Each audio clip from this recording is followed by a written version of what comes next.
Hi, and thank you so much for popping by. My name is Dr. Rita Pobaluzui, and you're most welcome to this conversation today.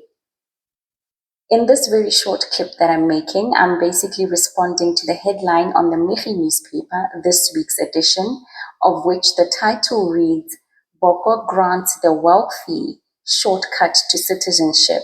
And the essence of the story is that the president of Botswana has made a decision that will allow wealthy foreigners an easier citizenship in Botswana. Basically, if you have 1 million pula, you can buy your citizenship for Botswana. And listen, I am okay with this decision. And the reason I'm okay with it is because I'm starting to realize that there's a lot of pressure, particularly when we talk about the revenue that is anticipated from diamonds, but which is not currently coming through in terms of diamond sales. So I agree with the story in that regard.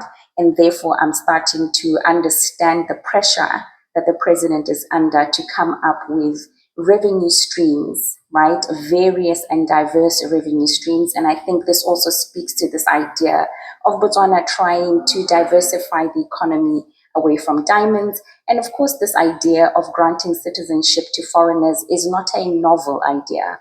It has been happening around the world to different degrees, right?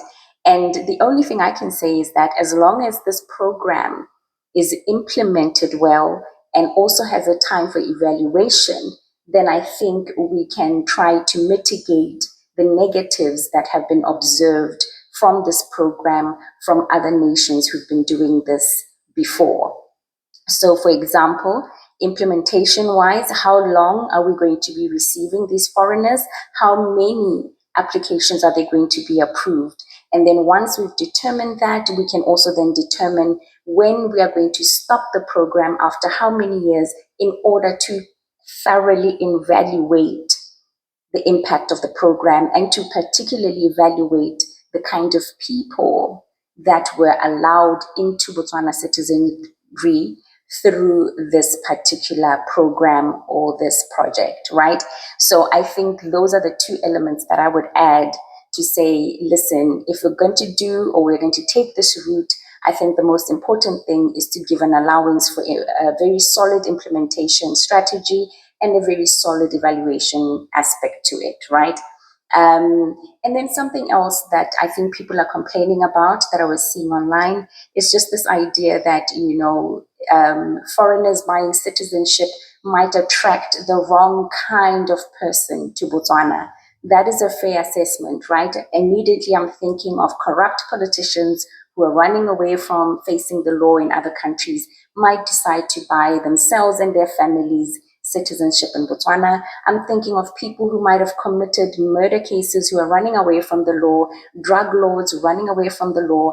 Those are all the potential negative populations we might attract. But we could also attract very wonderful people into the country, right?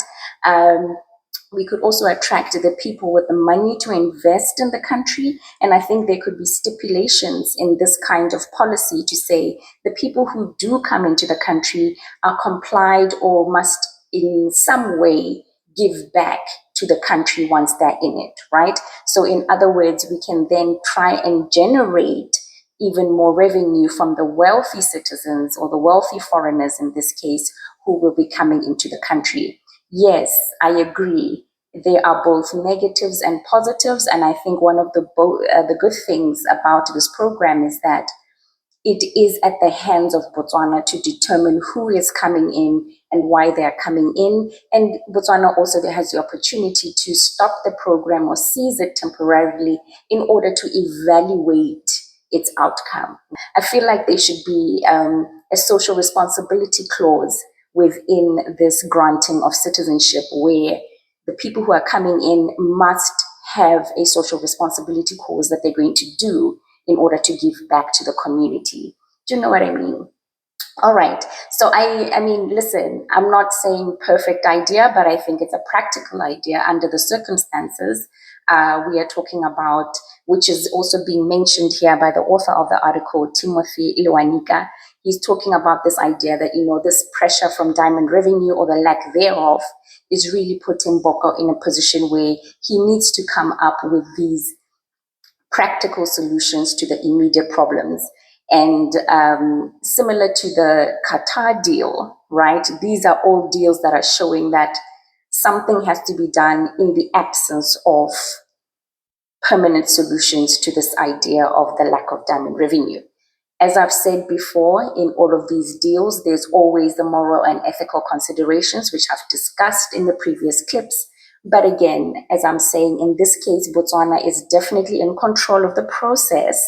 So they can definitely work at making sure that the right people are attracted to the country. Alrighty, my friend, that's all I wanted to say about the granting of the wealthy to this shortcut to citizenship in Botswana. Thank you so much for popping by. I hope you are having a lovely day where you are, but most importantly, I hope you're having a healthy day wherever you're watching me from. Bye.